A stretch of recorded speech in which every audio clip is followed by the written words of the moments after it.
Welcome to today's webinar, Managing the Safety of Visitors and Employees and Restructuring Your Workforce, COVID-19 and Beyond.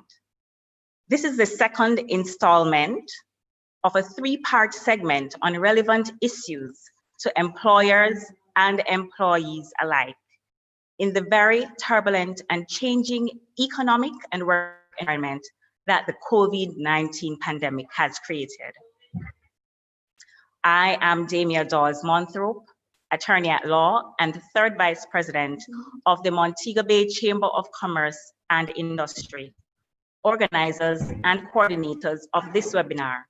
And we have done so in conjunction with DunnCox, a well-known full-service law firm with offices in Kingston and Montego Bay, as well as with the University of the West Indies, WJC, Western Jamaica campus, here in Montego Bay. It would be remiss of me not to thank the organizing committee of the Montego Bay Chamber of Commerce. Our president, Janet Silvera, sits on this committee, as well as second vice president, Carolyn May, myself, directors Mary Chambers Hector, and director Paulette Neal, also a presenter this morning.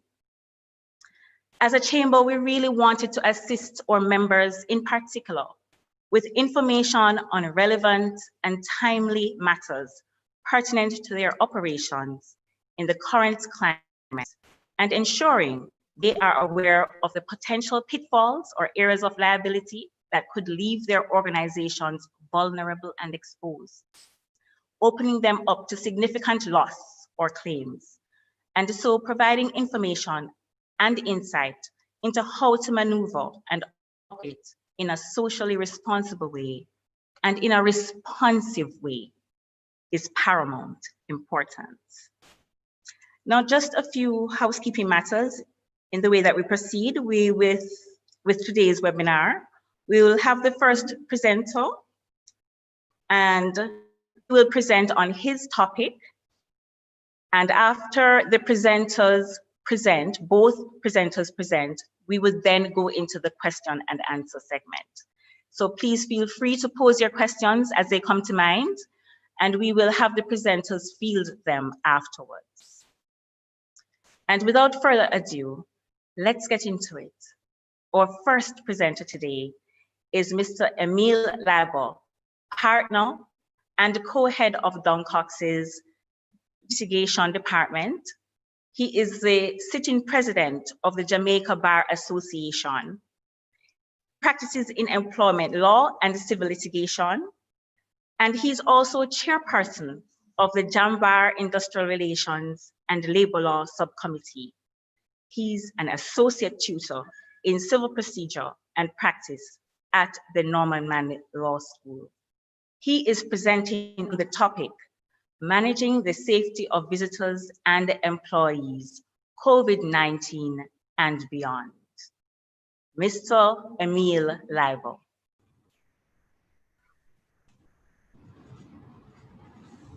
Good morning, everyone. Thank you very much, Damien, for that pleasant introduction. One of the things that is noteworthy about the current situation from an employment law perspective is how throughout the world we are all grappling with the same issues. So this is probably one of the occasions where legal issues are fairly centralized. Now, one of the differences in territories between how it's dealt with by various territories depends on the level of legislation and the common law, what they call the case law decisions of the courts that are applicable to the particular jurisdiction. One of the main points of distinction for Jamaica is that we do not have any occupational safety and health legislation. So, for example, places like Canada, and I've been watching some of the webinars from Ware Folds and so on, where it's clear that they have occupational safety and health legislation, and it provides a framework for how they approach issues like this, because there is legislative guidance. Now in Jamaica, that legislation is still in draft, and they're still contemplating its enactment and what final form it will take. So as of course, we can't afford to wait on that. So we have to operate in the state of the law as it exists today. So the first thing we're going to do is understand and identify what is the law in Jamaica. Now, in Jamaica, I'll start off with this image to give you an idea of what I call the perspective that some Jamaicans and employees and even visitors may have to safety guidelines and guidance. So you may be told to wear masks, you may be told to sanitize, you may have some nice warning labels, directions and so on, but you're still tempted to take off that mask because it is hot. You may not like sanitizer, you may not, you may be allergic to it, who can say? And so you may have different degrees of compliance with the guidelines that have been issued. So the question then is, what do you do and what is your framework? Now, my focus today, because we don't have time for what I call a very in-depth discussion, is in the tourism industry specifically. So as we are partnering with the Mobile Chamber, we know that is an industry that is a central focus in that part of the island, but is of course important to the nation as a whole, because our sliding dollar will show you, of course, the importance of the tourism industry to Jamaica as a whole. Now, the tourism industry brings together many categories of people. So there is a fairly large segment of short-term contract workers. You have permanent employees. Now, short-term contract workers, as most of you probably already know, are people who are employed for a very specific period of time. Usually a 3-month contract, a 6-month contract, sometimes a 1-year contract, but it has a fixed end point at the time that it commences. You also have permanent employees. Now, permanent employees, as we know, doesn't mean that they are there for the entirety of their lives, but they are, in fact, on contracts that have no fixed end date. The third category are independent contractors. So those are the individuals who would provide services to the hotel, whether it is food services, whether it is bus services, whether it is entertainment services to come do a show and leave and so on, who are not employees of the particular institution, but they do interact with and interface with the staff. And of course, most importantly, the entire reason why all the other 3 categories are there are the guests or visitors who are coming onto the premises. So the first thing we're going to look at is what's called the common law. Now, despite its name, the common law really is not necessarily because it is common as versus special law, but it is the law as determined by the courts as versus parliament. So under the common law is determined based on, as I said, decisions. So one of the decisions of the court we're going to look at now, this is a British case, or this judgment of the British court, but it's still relevant to what we're looking at. The liability of an employer to his employees for negligence is not a separate tort on its own, it is an aspect of the general law of negligence. Now, what does that mean? The law of negligence basically says this, is that once it is found that you have what's called a duty of care, and that simply means a duty to ensure the safety of a third party, then you have to take reasonable steps to ensure their safety. So under the law, you would have a duty of care that would be owed. So you are the employer, you are the, and so as the employer and as the occupier of the premises, you have a duty of care to your employees and to your visitors. So, and that duty is to take reasonable steps to ensure their safety. So the first thing we're going to look at as an employer in respect of employees is what does that duty look like? What would constitute reasonable steps to take care for safety? So the first item would be the provision of safe staff. Now, what does safe staff mean? Safe staff means that you have given directives, guidance, policies where you're saying to your staff, listen, we will not tolerate behavior that endangers other staff members. So if you like to run jokes where you're pushing people into pools, pushing them by the edges of balconies and so on, that's not the type of staff we want. So if it is that you engage in that behavior, we may take steps to either rehabilitate you or we might take steps to separate you from your employment.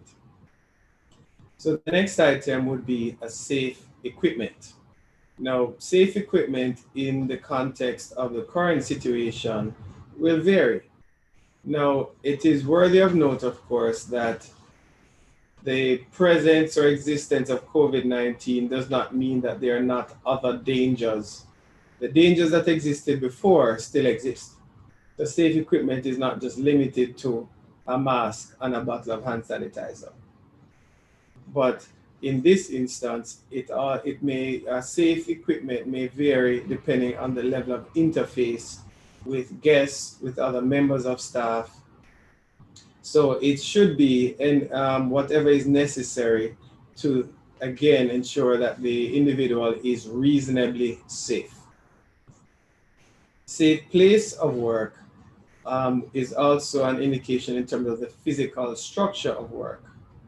Now, the physical structure of the workplace, now usually that would take the form of ensuring that the floors are not slippery, ensuring that their surface is smooth so people don't trip, ensuring that there are no exposed nails, broken glass, and so on, and a place where there's a limited likelihood of injury, but you of course can't prevent every slip and fall. For example, in an outdoor space, you can't control the flow of rain.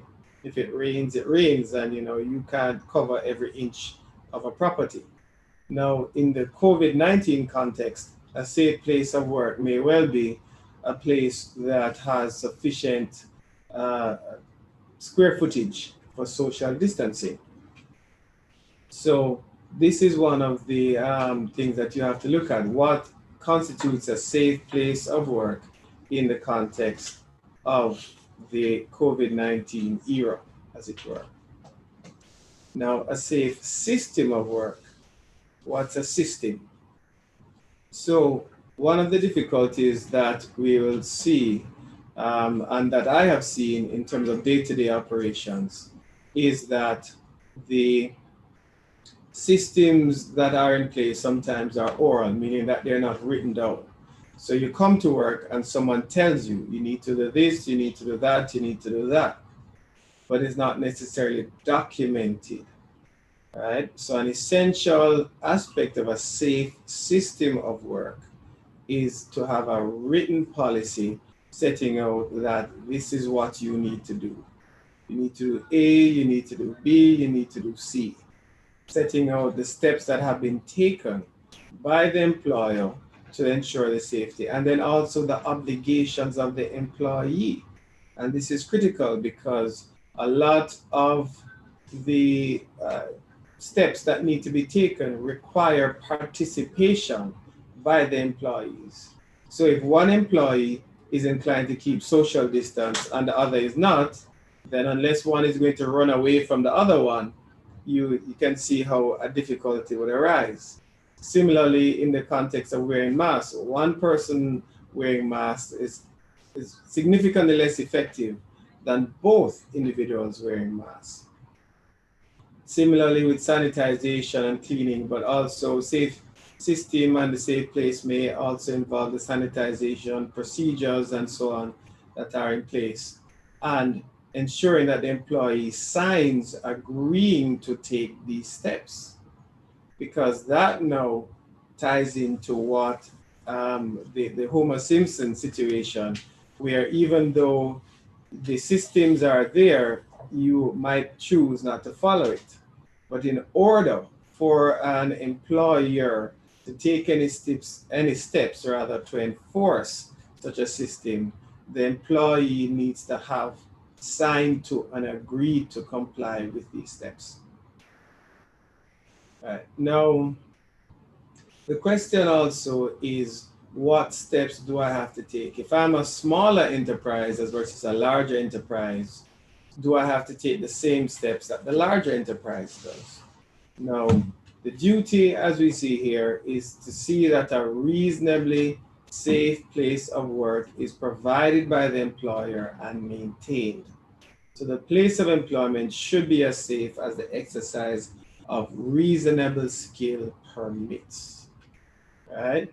And so what that means is that you don't have to spend your entire budget and put yourself in a loss position in order to put in place elaborate systems where you have cameras that can automatically read temperatures and put in place reports and so on. Some places of work may be able to reasonably put that in place, while others may not. So the whole concept of reasonableness is at least partially determined by the size of the facility and the income level of the facility. So even though there are guidelines, they can well be adapted or adopted in the way that is most reasonable, bearing in mind the nature and size of the premises. Now, there's also the very live question as to whether COVID-19 has made the workplace unsafe, right? Now, owing to what could be described as an exceptional and transient danger. Now, clearly, the answer to that would be no. Insofar as if the answer were yes, that would suggest that none of us should be at work. I shouldn't be here. You shouldn't be wherever you are unless it is that you're working from home, right? But certainly as Jamaica has reopened and gradually reopened its borders and workplaces, we're all still at work. Now, the reality is, of course, that any one of us may contract the virus that would cause the coronavirus that would cause COVID-19. Now, but you could contract that at the supermarket, you could contract that walking down the street, you could contract that at the workplace, you can contract that anywhere. So the question is,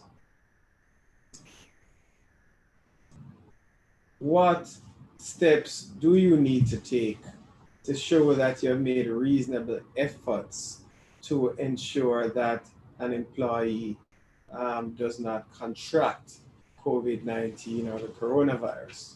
So the fact that someone contracts the coronavirus at work, well, assuming that one can prove that it was contracted at work, does not necessarily mean that an employer is liable if they can show that they took reasonable steps to ensure safety.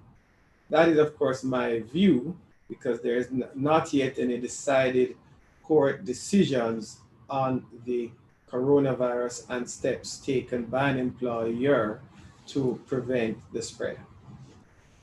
Now, some of the issues which arise as well is if someone at the workplace is infected with the virus, in whom should that knowledge reside? Can the knowledge of an employee at a non-supervisory level that one of their co-workers has tested positive for COVID-19 be imputed to the employer? What does that mean? So let's look at a situation where you can have line staff. A line staff member may have a friend, family member, or someone who lives with them who, to their knowledge, has tested positive for the coronavirus. That person tells no one that this person with whom they associate regularly has tested positive for the coronavirus. That person continues to come to work because they don't want to put their income at risk. Now, it then turns out that that person becomes what's called a super spreader. So they walk all over the place of work, and the significant portion of the staff that works with them contracts COVID-19. Now, could the employer be held liable in that situation, assuming, of course, that they took reasonable steps to avoid the spread? Now, to me, the answer to that would be no, because if it is that only that line staff only told another line staff member, because this is the thing with a company. The knowledge of a company resides in its supervisors, its managers, people who make decisions, who can say, okay, yes to this, yes to that. So if it is that a supervisor or manager was aware that a staff member had contracted or was at high risk for COVID-19 and still had that staff member walking around and so on, then the company could be liable to other employees who contracted it. However, once it is that the person who has knowledge of it, is not someone who could make decisions in the workplace, then it's going to be much more difficult for liability of the company to be established. Right? So that is another aspect of the type of policy you need to have in place.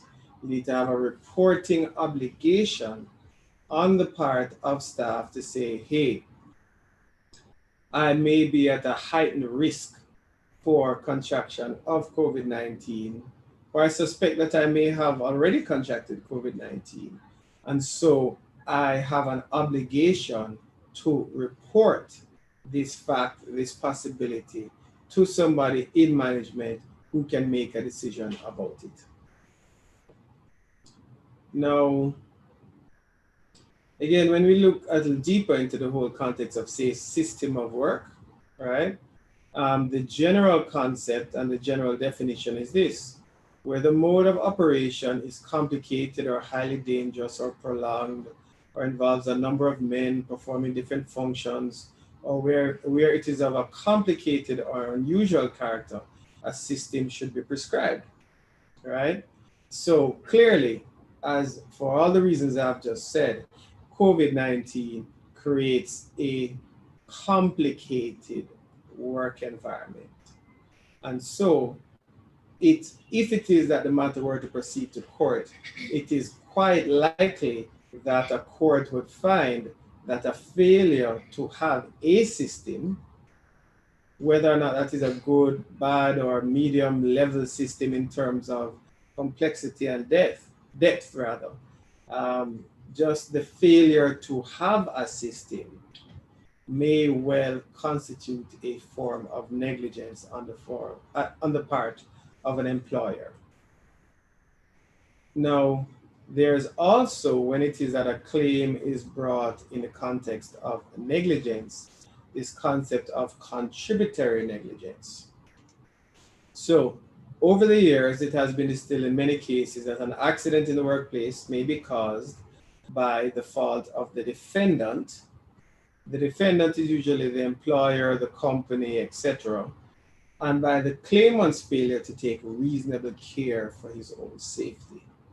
So one of the defenses that an employer could have if a claim is brought by a specific employee is that here are the things that I gave you, here are the things that I put in place, and you as the employee did not use or did not properly use what was provided to you. So I removed 3 chairs and I kept you 6 feet apart. You decided that you wanted to take the chance and you felt that your coworker looked healthy and you move the chair closer together to that co-worker. Then that co-worker perhaps may have contracted coronavirus and then you got it. But the fact that the employer had in place a system, you decided to go around that system, not follow the guidelines. You're supposed to wear your mask at all times. You choose not to wear your mask at all times. You now have voluntarily placed yourself in a situation of higher risk than you otherwise would have. And so in those circumstances, a court may look at your conduct, look at your actions and say, you are at least perhaps 50% or maybe 75, 80% liable or responsible for the fact that you contracted COVID-19 or any other communicable illness. Now, the question of, does the presence of COVID-19 in the workplace require a new system of work? I would say no, it's not a new system.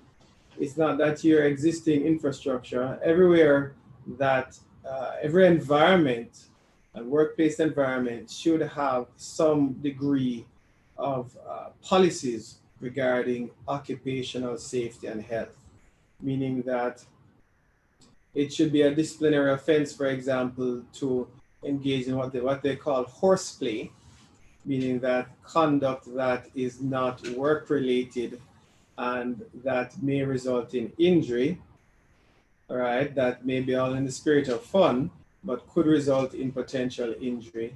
And so you should really just be adding to the existing infrastructure that is in place. That being said, of course, I think it may well be appropriate to have what I call a COVID-19 policy for your workplace.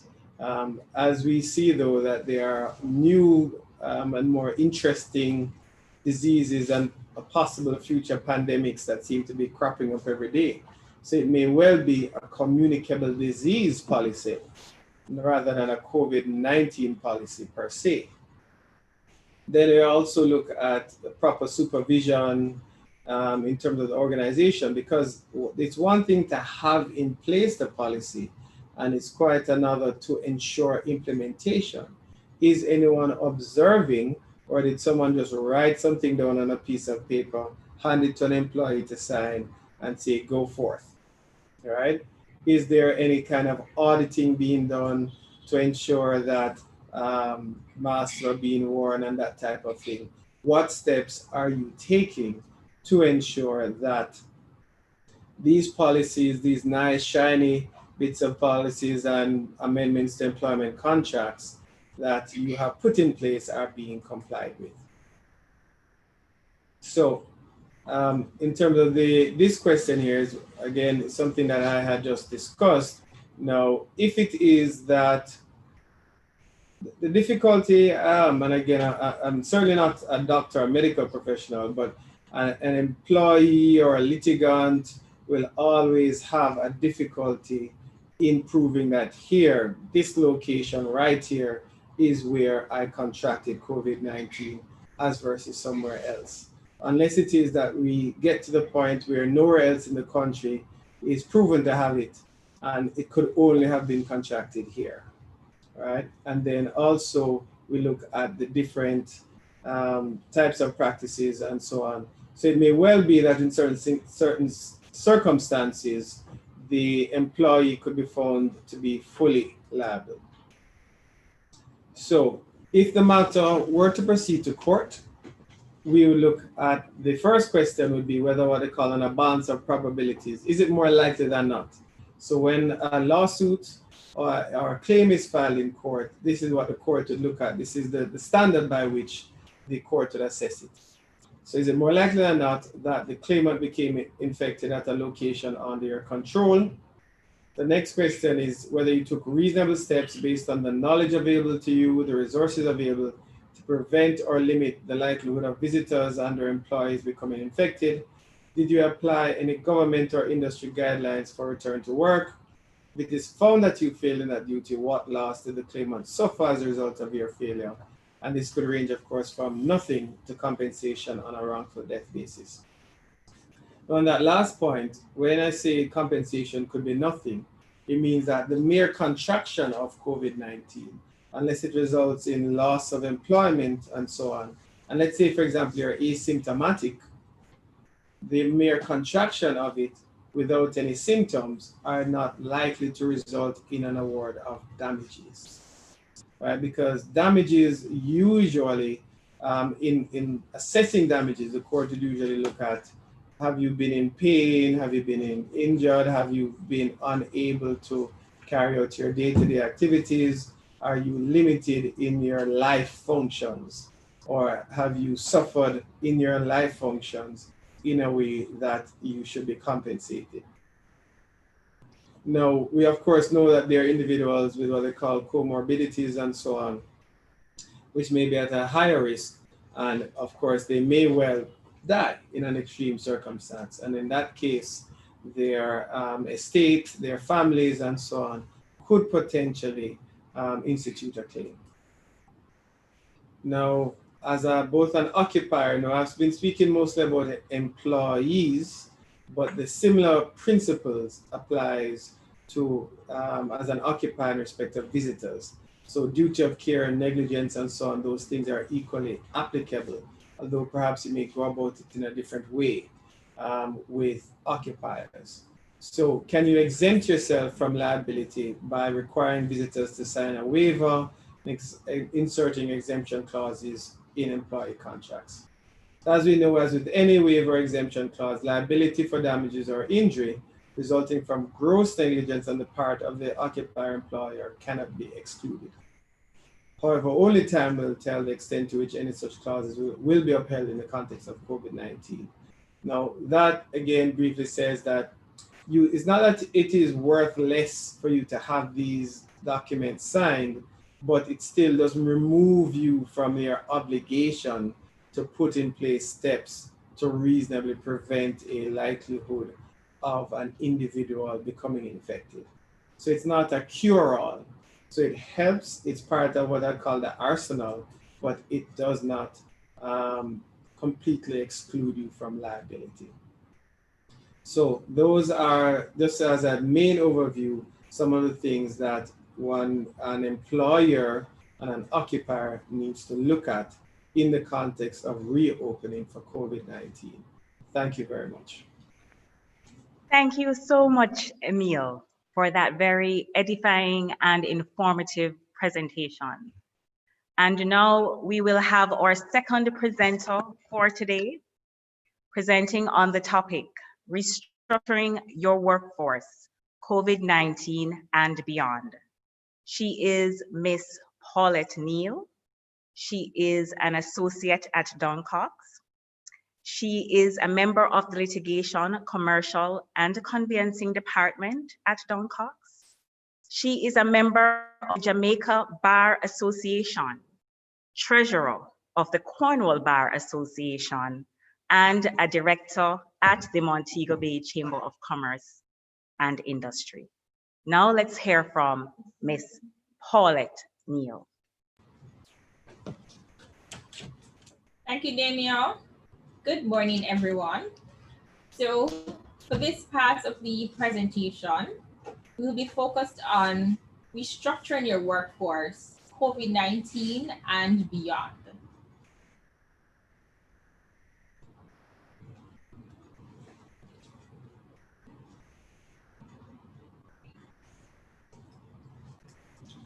Now, March 2020 has marked a significant period in Jamaica's history.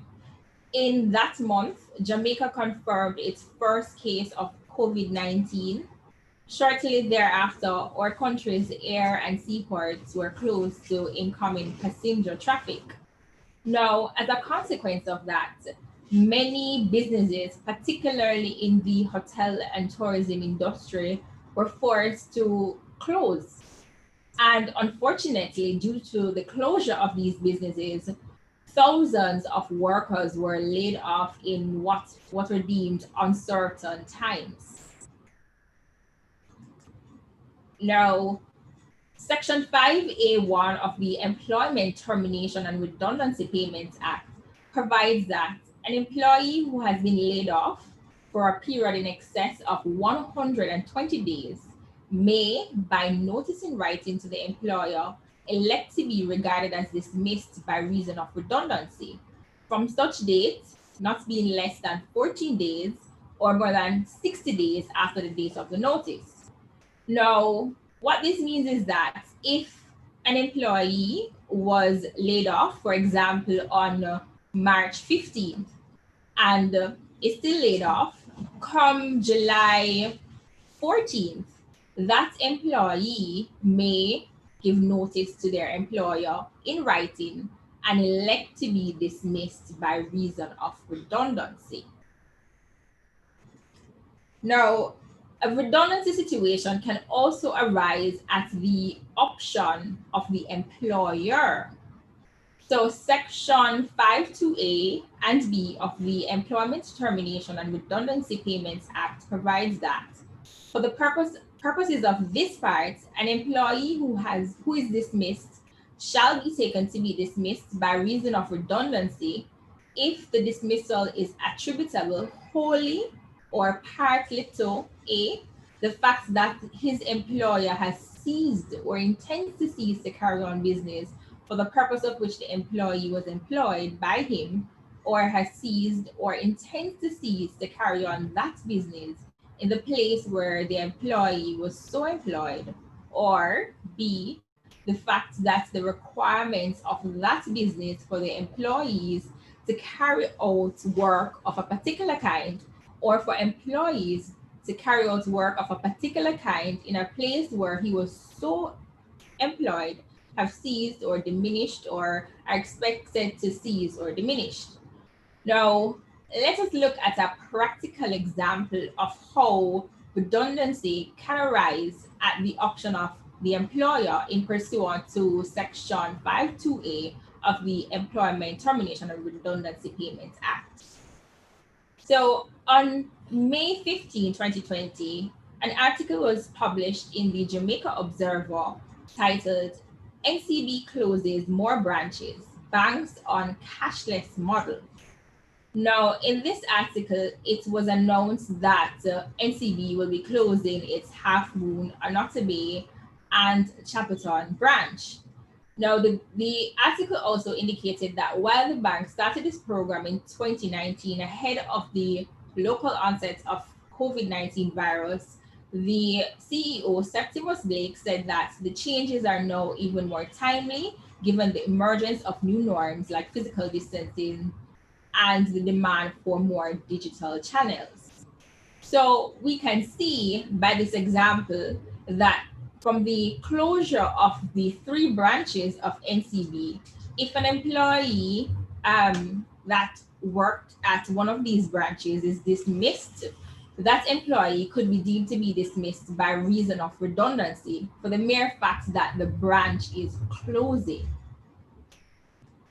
Now let's fast forward a bit to July 3, 2020. Another article was published, this time by Luke, and it's headed, NCB cuts over 100 jobs in redundancy exercise.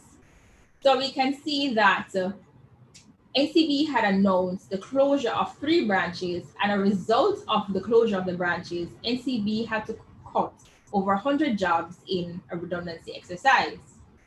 Now, at this point, we know that as a redundancy exercise can arise if an employee elects to be dismissed by reason of redundancy. Also, a redundancy exercise can arise at the option of the employer. Now, the focal question at this point is, can businesses restructure their workforce to avoid redundancies? And the simple answer to that is yes. In fact, the Labor Relations Code recognizes the need for workers to be secure in their employment. And the code also says that management should, as far as is consistent with operational efficiency, in consultation with the workers, try as best or take all steps to avoid redundancies. Management should also, in consultation with their workers, evolve a contingency planned with respect to redundancy, so that in the event of a redundancy situation, workers are not left to face undue hardship. Also, the Labor Relations Code provides that management or the employer should actively assist workers in securing alternative employment. Now, let us look at some of the alternatives to redundancy. And the first one that we will look at is redeployment. Now, what is redeployment? This is the movement of an employee into a different role or into a different position or to a different department within the employer's business or to that of an associated employer. Now, whilst using the NCB as an example, while the employer may no longer have the need for business to operate at a particular branch due to the closure, the employer can actively try to see if or conduct an assessment to see if there is a need in another branch, and to see if any of the employees who were employed at the branches to be closed can be fitted at any of the other branches. Now, there's a recent IDT case, Leon Marrett against the Bank of Jamaica, where it was opined that consultation is not just communication of what is about to happen. It included providing the person with a bona fide opportunity to influence the decision maker. So what this means is that the employer, in trying to seek alternative employment, they should not go to the employee to say, this is what we're going to do. Actively engage the employee, seek their opinion in trying to assess where to redeploy these employees. Now, redeployment, a change in the terms of the employment contract may arise. And due to that, the employer will need the consent of the employee, because any unilateral change in a person's or worker's employment contract will be considered a breach. Unless it is that the employment contract contained a mobilization clause which would allow the employer to unilaterally relocate the employee at their sole discretion. Now, there's what we call unreasonable refusal of alternative employment. So if an employee was offered, or an affected employee rather, was offered alternative employment of no less beneficial than his previous employment, and that employee refuses the offer, then that employee can lose his right to redundancy payment. And Section 6.3 of the Employment Termination and Redundancy Payments Act outlines this. Now, another alternative to redundancy is engaging employees on a reduced working time or reduced working days and reduced salary basis. Now, many businesses, and this is particularly the hotel and tourism industry, so destination management companies, tour operators, they are now seeking to reopen, and hotels, obviously. However, they will not require the full complement of their staff. So what these employers may do is to engage the employees, be honest with them about the status of the business, and to see if you can get them to agree to a reduction in working days or working time. And the employee would be asked to agree to a commensurate reduction in salary. Now, for this method, you have to get the employee's express written consent. Again, any unilateral change in the contract by the employer will amount to a breach of the contract, and it exposes the employer to liability to court action and to damages. So the effect of this is that the employer will be able to save company output and to preserve employment and thereby avoiding redundancy. Another option for the employer is voluntary early retirement. Now, and I will stress voluntary. So businesses may consider seeking volunteers for early retirement, but this is only a viable alternative to redundancy if the business has its own regulated pension scheme, and the pension scheme must allow for early retirement. Now, businesses should carefully consider whether it may need to make a payment under the pension fund and the cost effectiveness of doing so. I'll quote a section of the book Employee Relations when discussing early retirement at page 336. It stated that, so for any individual to seriously consider an option, early retirement must carry some form of financial inducement. In effect, the potential retiree is credited with more years of pensionable service than he or she would usually work. The question of how many extra years to credit and how near to normal retirement age of a particular employment is the ability of the employer to make the necessary payments into the fund. So what this means is that the employer should conduct an assessment, because you would not want to have a situation where you're making a contribution into the fund which will be more than the redundancy payments. So this should be carefully considered by the employer. However, if an employee is dismissed, well, not dismissed rather, but the contract is terminated by reason of the employee's retirement in circumstances where the employee is entitled to pension or superannuation or other retiring benefits, then the employee shall not be entitled to redundancy payments. So this is one option to be considered by employers. Another option is employers could consider withdrawing job offers or postponing new starts. So an employer can withdraw an offer at any point before the offer is accepted without having to give notice or payments in lieu of notice. Businesses can also opt to postpone a start date. However, if this offer has already been accepted by the employee, then the consent of that individual will be required to defer the start date. Now,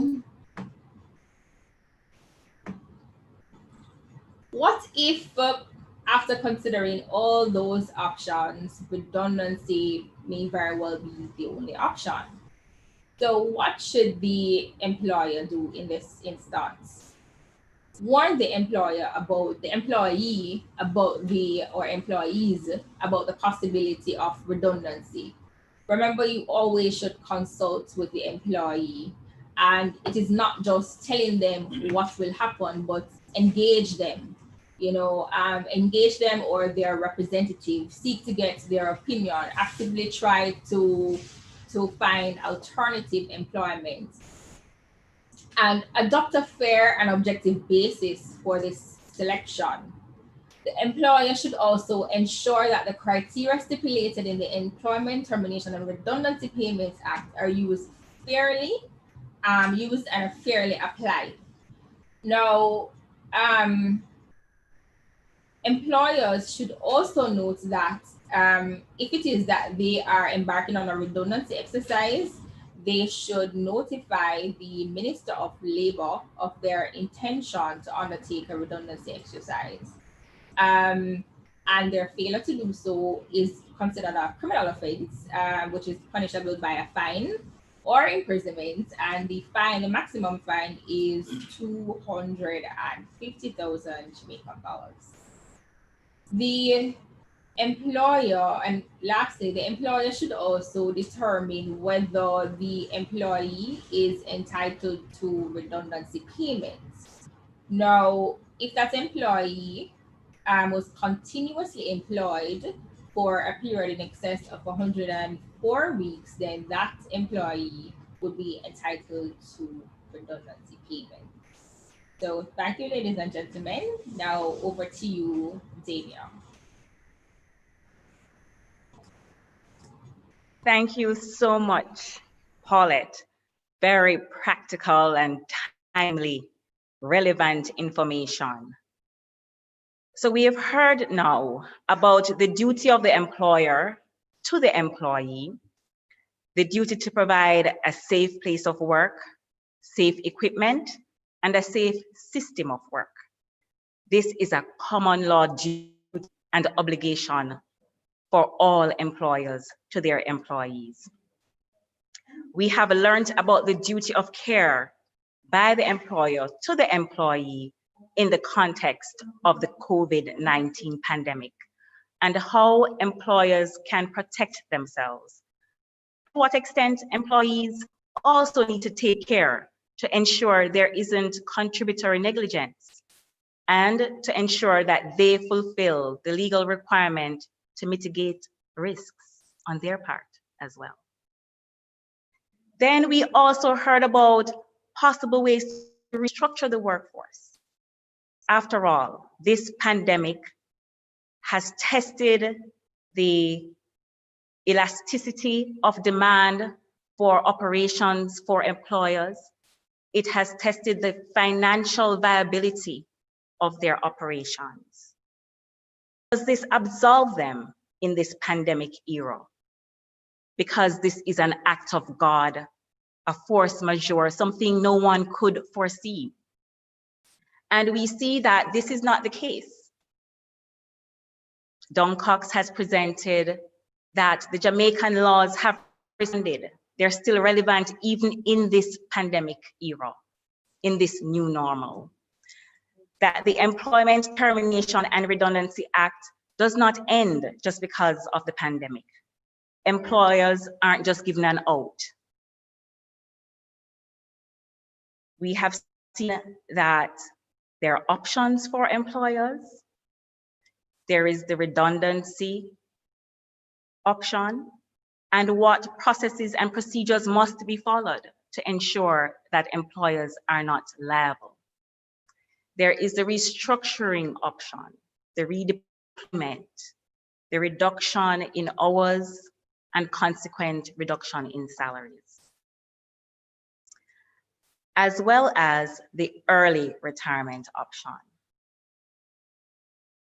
And so at this point, we would move to the question and answer segment of our webinar. And before we do so, I want to remind everyone viewing that after the webinar, please ensure you stay on and complete the survey that you'll receive in your emails. And you will also receive the presentation that have been presented here today. So that's the importance of registering. Ensure you register for future webinars as well. Let's go into the question and answer segment. I'm going to remind you, please put in your questions so that we may have them fielded by our presenters. As moderator, I hope I may have the privilege of the first question to our presenters this morning. I listened carefully about the employers setting up the policy to ensure that employees advise in the event that they have contracted COVID-19. But what about the right to privacy in this COVID-19 situation? Does that go out the door?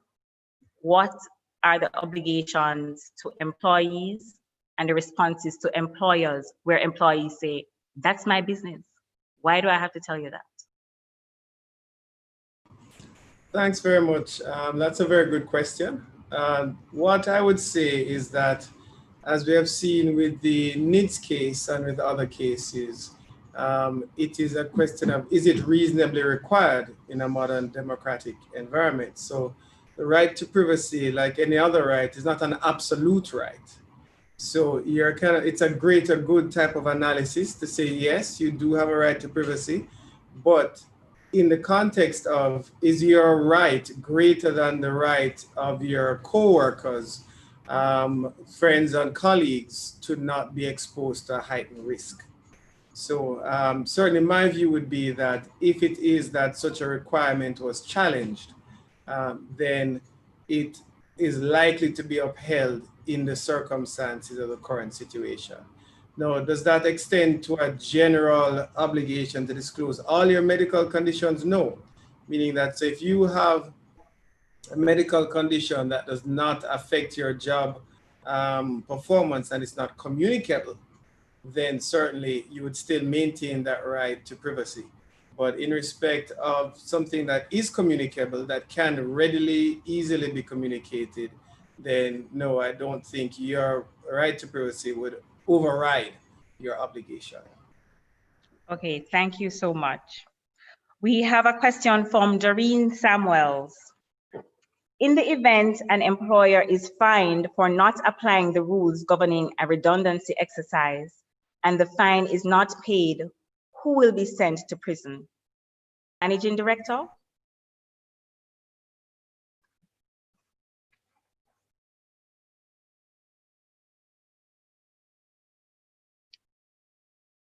We can't hear you, Emile. I'm so sorry. I think you're muted. Sorry about that. You're not fined for not paying redundancy. It's not a criminal offense. It results in a civil liability. So if it is that the redundancy is acknowledged, it's set out and documented and is just not paid, it's recoverable as a civil debt in court. So you can be sued, the company can be sued. If it is that there is in place a company, then the managing director would be separate from the company and would not have individual liability. But if it is that you're simply trading as under a business name and so on, then you are not a separate legal entity, and therefore you would be directly liable and a judgment could be entered against you as an individual. Okay, thank you so much for clarifying that for Ms. Samuels.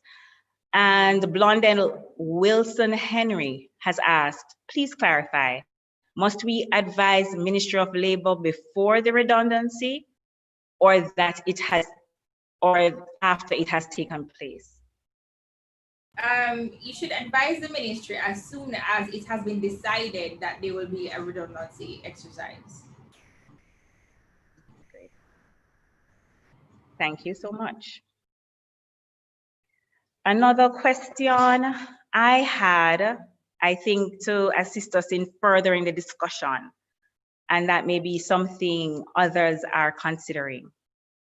Let's say we have a scenario where it's just prior to COVID-19. For Jamaica, that would be, I would say, early March, right? And you have an employee that has a performance issue or a breach of company code of conduct issue, and you were just going to start the disciplinary hearing, but then COVID-19 came in and you didn't proceed. And as an employer, you see this as a perfect time to actually do your restructuring now or your redundancy. Just get rid of this employee. And you may either do the redundancy or you may restructure and change the hours, which changes the salary, right? And this really affects the employee. And in fact, you may be asking them to work from home and do even different things than their job description had initially indicated. Totally significant from what was indicated in the job description. Could an employee say, you're taking this pandemic thing too far? You're actually constructively dismissing me. You really want me to go, so you're putting all of this hardship in my way. How does an employer guard against? You see, Damien, that's what I would call a multi-layered question, you know. Right. The witness would normally, if we were in court, we'd say you'd break it up into about four subsections. Yes, But yes, break it up for us. let me tackle it from the top. Let me tackle it Yes. from the top. So if it is that you had or had commenced a disciplinary proceeding prior to, or let's say you're at the investigation stage, or they call the charging letter setting out the alleged offenses prior to COVID-19, there's nothing preventing you from resuming it. Some instances they have resumed it after back to work. In some instances, they have done it via video link. So, and you can physically do it in a socially distant space if it is large enough. So there would have been nothing preventing you from completing that process. If it is, for example, that you decided to take the redundancy route, the redundancy route would require you to be able to justify the redundancy.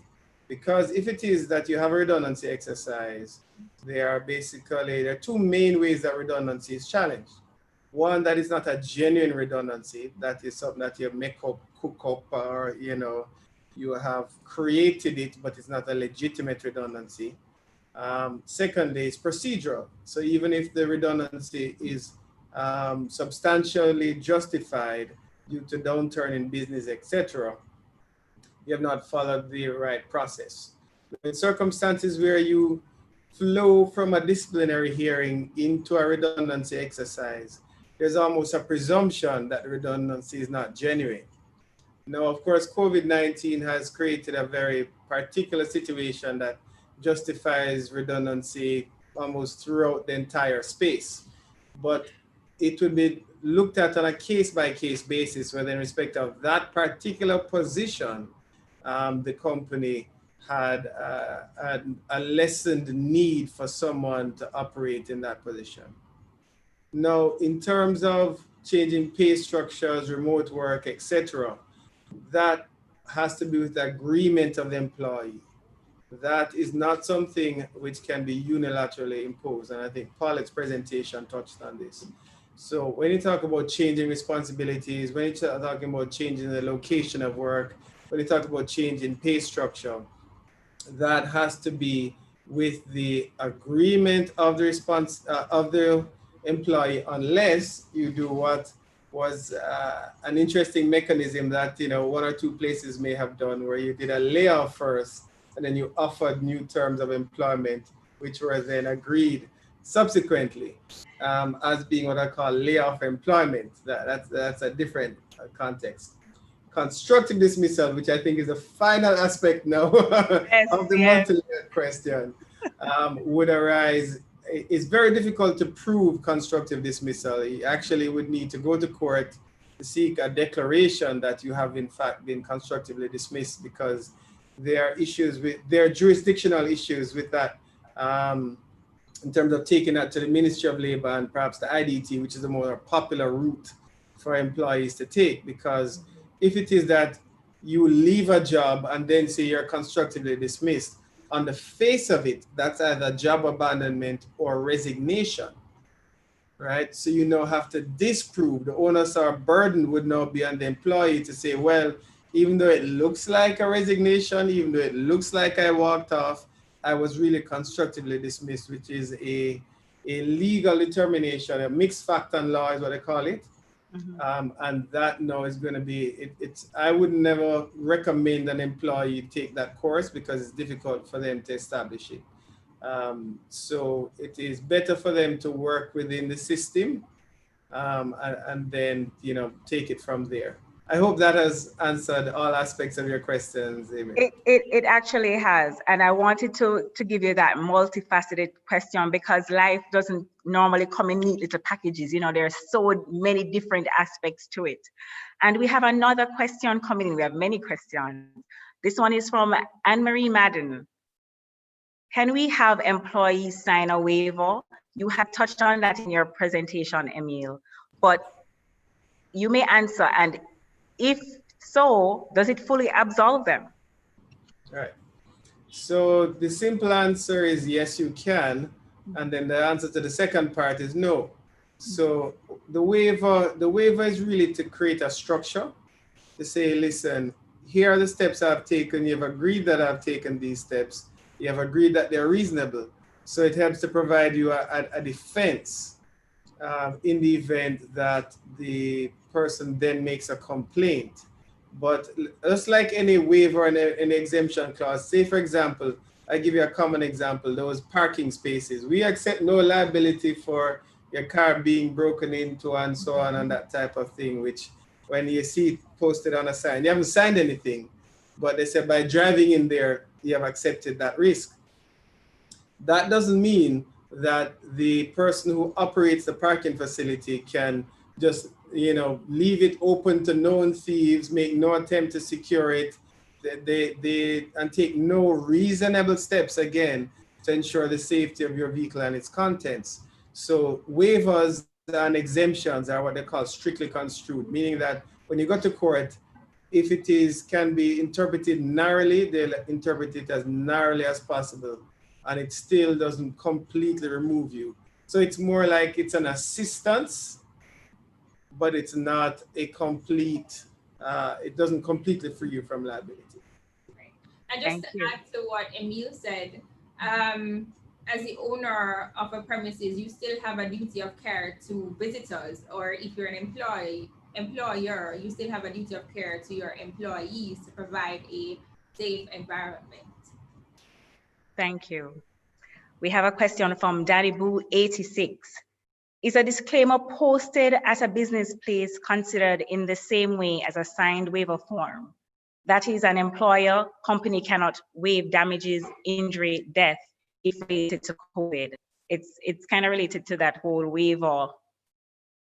So is the disclaimer the same as what Danny Boo 86 is saying? The one is what I'd call an implied contract, and one is an express contract.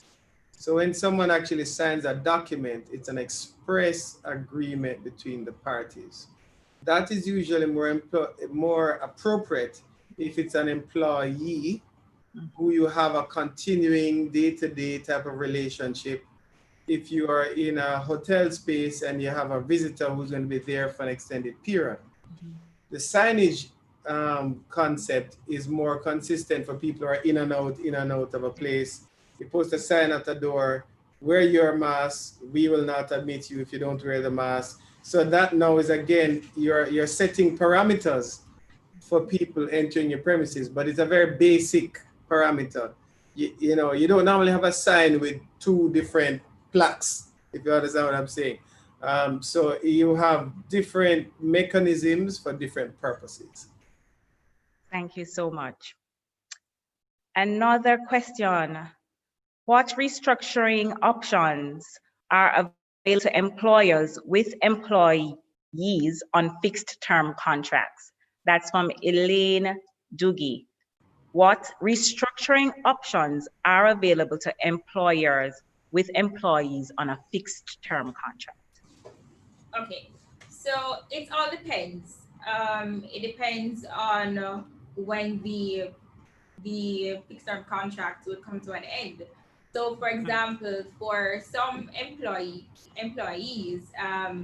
their fixed term contract may come to an end if they were laid off during the layoff period, and that would end the employee-employer relationship. Also, in terms of the employer could also seek agreement with the employee for a reduced salary or reduced working hours. But what is important is the consent of the employee, because the employer can't unilaterally make the change. So once the employee agrees, the same principle would apply whether it's a fixed term contract or not. Okay, thank you so much. A question from Gary Watson. Reasonable step to protect the employee is a subjective phrase. Who determines how objectively the precaution taken was? All right. So usually this type of analysis takes place in the context of a claim. So somebody is injured, somebody suffers loss, and they go to court, right? So the simple thing is that it's a judge is the one who tends to look at what is reasonable in the circumstances. Now, what is reasonable in the circumstances can vary widely depending on the work environment and the workspace. A factory environment, an office environment, a hotel environment, or if you drive a taxi, it can be different. What is reasonable, I agree, is very subjective, but as necessarily so, because the circumstances can differ so much from place to place and environment to environment. It may also differ from individual to individual, because it may be reasonable to take certain steps for someone who is of advanced age, who is in a workspace, as versus someone who is younger and perhaps less vulnerable. So it all depends on the particular circumstances. Thank you so much. Let me ask you a question. Could employers receive a claim for hazard pay, especially in Montego Bay, where we have several persons working in the tourist industry? They're almost like first responders. Because guests come in, they've been tested, they haven't gotten their results, and yet they head to the hotels. Could they possibly ask for hazard? All right. Well, let's put it this way. There's no statutory hazard pay category in terms of higher risk. So if so, the ones who clean the windows on the 50th floor would perhaps be the highest paid individuals in Jamaica. That is something you'd have to negotiate with your employer to say that I think I'm at a higher risk in these circumstances. So based on that higher risk, I should receive a greater level of compensation. But that would have to be a negotiated position, and it is not something that by law you would be entitled to.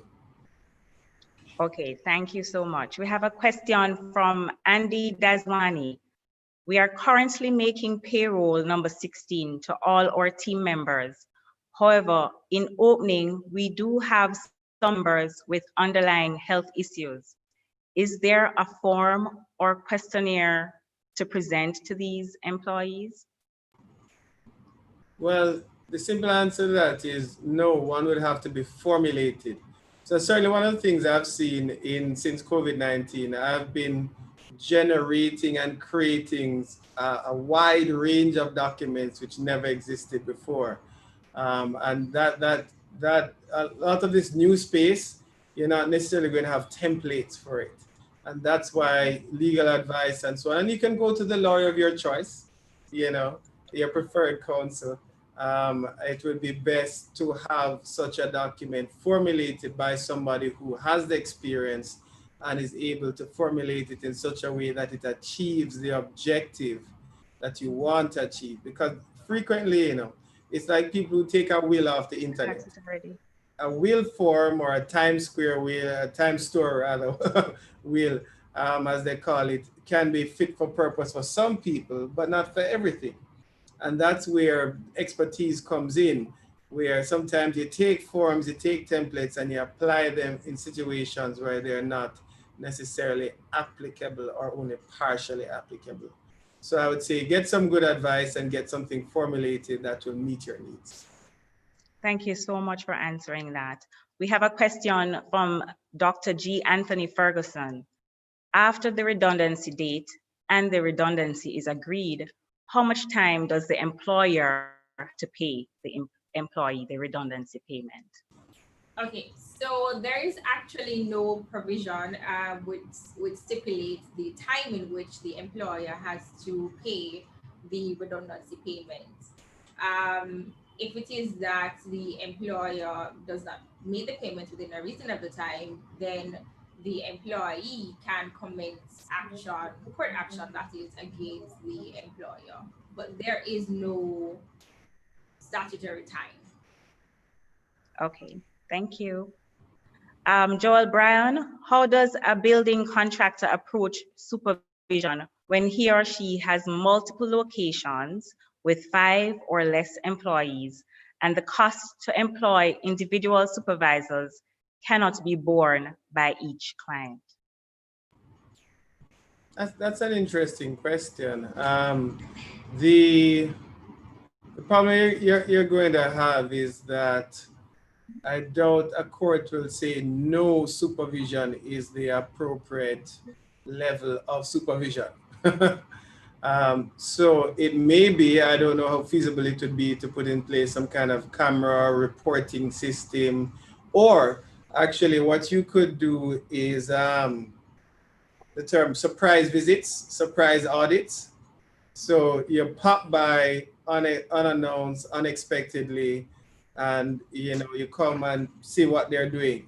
So every so often you kind of turn up periodically, so they know that you may turn up, and if it is that you see that they're not compliant, then they are sanctioned, then they're more likely to be compliant. So that perhaps might be a mechanism that you might consider, to have spot audits as a way to arrive at a middle ground if it is that it's not feasible to afford a supervisor for each site.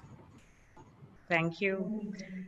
Janique Williams is asking, will an employee be viewed to abandon his or her position where they are uncomfortable to return to work in the COVID era because of predisposed health conditions? What can the employer do? What can the employee do? This is an interesting question because it's not really provided for by the law, but certainly mere discomfort is not sufficient. The fact is that your personal view as to your state of health and risk is not the sole determinant. So you would actually need to have a medical report that says that by virtue of this individual and the condition that they have, then they are at a higher risk for contracting COVID-19, and therefore the recommendation is that they perhaps be given provision to work remotely if that is available, or perhaps they may be given a separate cubicle where they have on their mask and they have some face shielding. So this is why I said earlier that the reasonable steps may vary also based on the individual. So that individual, it cannot be, for example, that your employer is obliged to continue to pay you while you are not working, because that now is the fundamental principle of employment, that you are obliged to work and therefore I'm obliged to pay you. It can be, well, I think I'm at risk, so keep paying me while I sit down and do nothing, right? So if that's your starting point, you then have to say, is there a middle ground so that you can do some work and I can continue to pay you? So you explore the various options. And if not, it may well be that some species of medical redundancy may be applicable, because if it is by virtue of that type of work, that type of space, your condition is such that you're no longer appropriate for that job, then it may be that some form of medical redundancy is applicable.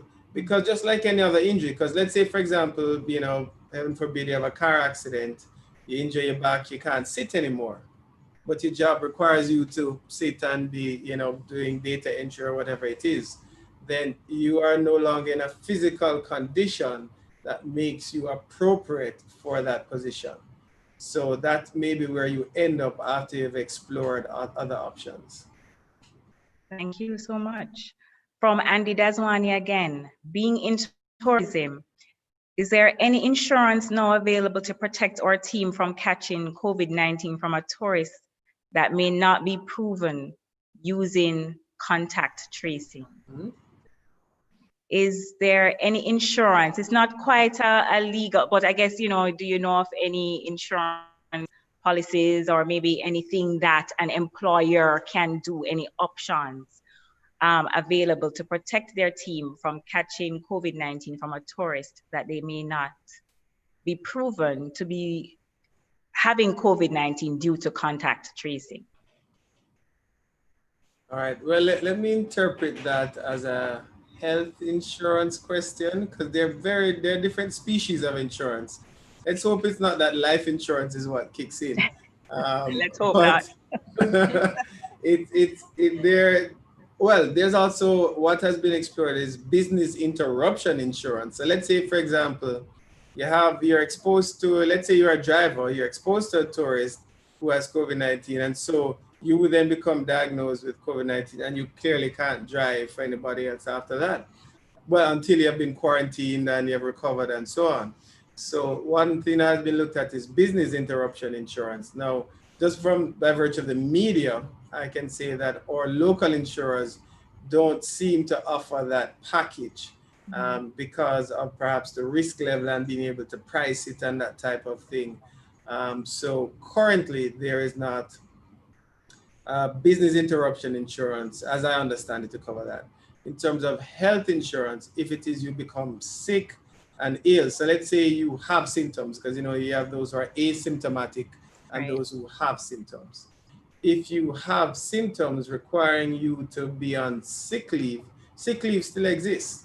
So sick leave still exists, and health insurance that takes care of illnesses and with the medication, that would still be applicable in a contraction of COVID situation. So there's some things that can still be done within the existing framework, and some things which simply regrettably do not exist. Okay, thank you so much for answering. Veronica Cousins has asked, should an employer have employees with underlying illnesses on the job doing physical or manual labor during COVID-19? Okay. All right. Again, it depends on the nature of the job. It depends on the nature of the underlying condition. So let's use, again, now to an extent, this is a degree of medicine or medical advice and that type of thing might come in. So you, as I said, lawyers shouldn't give medical advice, and neither should a business operator make decisions that they are based on medical knowledge, which they do not have. So you could consult a doctor, ask the employee to provide you with a medical report that certifies what their condition is. Because, we might say, oh boy, I have sugar, I have this, I have that. And, to an extent, sometimes there's some degree of self-diagnosis that is involved. So you'd have the medical report, you look at the workspace, and then you look at what reasonable steps can be taken so that that person can still work. Because again, we get back to this concept that it can't be reasonable for someone to keep paying you indefinitely for you to not work. So you have to try to find a way to make it work. If it can't work, then you'll have to end the employment relationship by various mechanisms.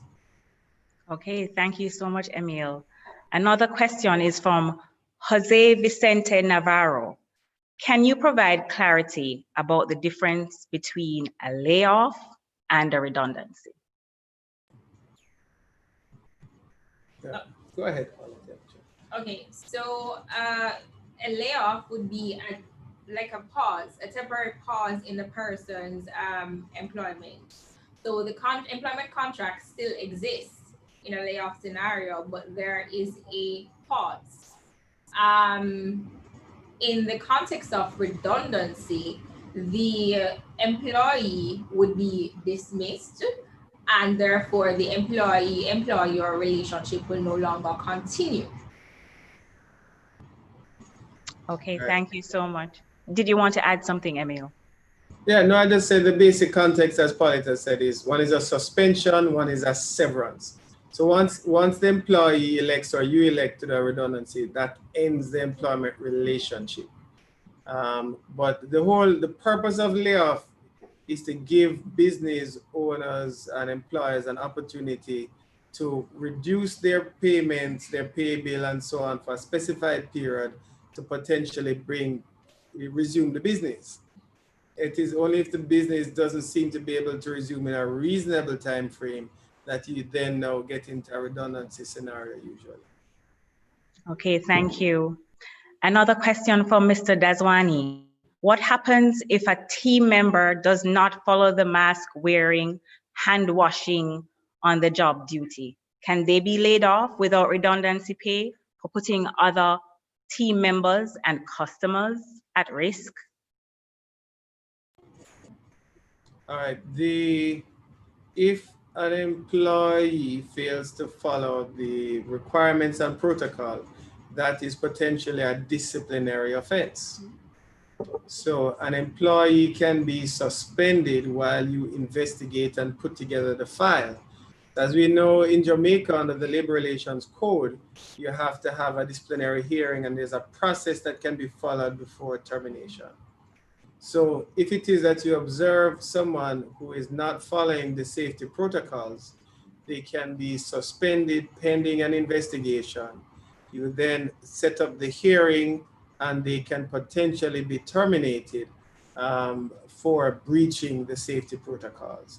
But it is essential that you follow procedure. That's right. And just to add to what Emile said, the employer would still also have a duty to supervise to ensure that the employee is wearing the proper equipment that are provided to them. Okay, thank you so much. I believe we are very close to the time. We don't have any further questions, but many questions were fielded. And I believe this has been a very informative presentation. We have given very practical approaches to employers, very useful, and I'm sure they all appreciate it.